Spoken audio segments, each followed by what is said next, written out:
आज हम बात करने वाले हैं अपने देश की, यानी भारत जैसे देश की हम बात करने वाले हैं कि भारत जैसे देश में जो लोग हैं यहाँ पे हम पब्लिक है बहुत परेशान है। अब कैसे परेशान है हम इसको बताता हूँ। जैसे कि आप लोग जान रहे हैं कि भारत देश में एक बिहार राज्य है। बिहार राज्य की स्थिति सबसे खराब चल रही है। उसकी खराब होने की स्थिति क्या है? इलेक्शन। इलेक्शन जैसे कहने का मतलब इलेक्शन अक्टूबर से नवंबर महीने में हुआ था।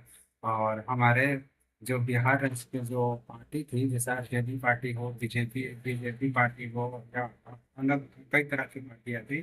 लेकिन लोग अपना इलेक्शन में जीतने के लिए पूरा कम नहीं करते। लेकिन बीजेपी पार्टी की तरफ से ऐसा किया गया कि हमारा जो बिहार राज्य है वो कर्ज में डूब के चला गया। यानी कर्ज में वो डूबते ही चला गया। जैसे कि आप समझ रहे हैं कि बीजेपी पार्टी अपनी जीतने के लिए हर महिलाओं को जो जीविका में जुड़ी थी या नहीं जुड़ी थी। अब जैसे जीविका में लोग जुड़ी थी तो इसको 10,000 रुपया देगा। जो लोग नहीं जुड़े थे वो भी जीविका में जुड़कर लोग 10,000 रुपया ले लिए। और 10,000 रुपया लेकर वो बीजेपी सरकार को वोट दे दिया। और जब बीजेपी सरकार को वोट दे दिए तो बीजेपी हमारे यहाँ बिहार में सरकार बन गई।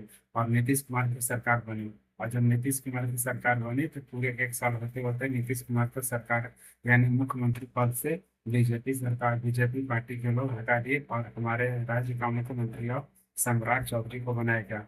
अब सम्राट चौधरी जब बने तो सम्राट चौधरी के पास इतना दिमाग नहीं है, इतनी बुद्धि नहीं है, उनको इतनी समझ नहीं है कि वो विधानसभा के में खड़े होकर ये बोल रहे हैं कि जो भी अधिकारी के बेटे हो या नेता का बेटा हो, अगर वो सरकारी विद्यालय में ही पढ़ेंगे। लेकिन सबसे पहले मैं ये सवाल करता हूँ कि जो सरकारी विद्यालय के टीचर हैं तो वो क्या उस सरकारी विद्यालय में पढ़ते हैं उनके बच्चे? ऐसा सबसे पहले हमारे जो बिहार राज्य के मुख्यमंत्री सम्राट चौधरी को इस बात से बोलने से पहले सोचना चाहिए। क्योंकि वो हमारे राज्य का मुख्यमंत्री है, उनके पास भी कुछ गरिमा है।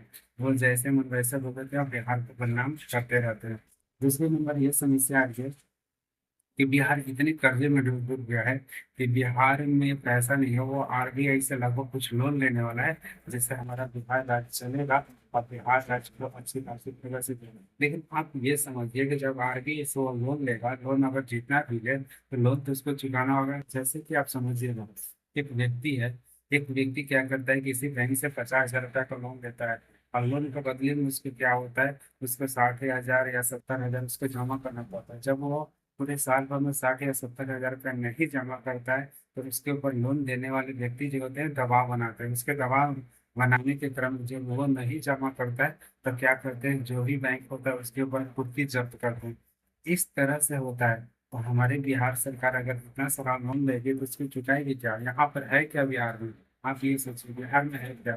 बिहार में कुछ भी नहीं है। बिहार में कोई उद्योग नहीं है, कोई पैसा कमाने के जरिए नहीं है। बिहार के लोग तो दूसरे राज्य में जाकर कमाते हैं, विदेशों में जाकर कमाते हैं। बिहार में ऐसा क्या है कि उनकी आमदनी बढ़ेगी? बिहार में सिर्फ क्या है, यहाँ पर पेट्रोल पेट्रोल पे जैसे मान चलिए, पेट्रोल हमारे यहाँ क्या 106 रुपये लीटर है और दूसरे जगह और दूसरी राज्य में चले जाइएगा तो वहाँ पर 103 रुपये लीटर। यानी बिहार में हर चीज़ का टैक्स बढ़ाइए। जो व्यक्ति बिहार में अमीर है वही व्यक्ति अमीर रहेगा, जो व्यक्ति बिहार में गरीब है वही व्यक्ति गरीब रहेगा। बिहार के पैसे ऐसी बदतर से बदतर स्थिति बना हुआ है। तो आप समझ सकते हैं। अगर आपको ये वीडियो अच्छा लगा तो मेरा चैनल को जरूर सब्सक्राइब करिएगा।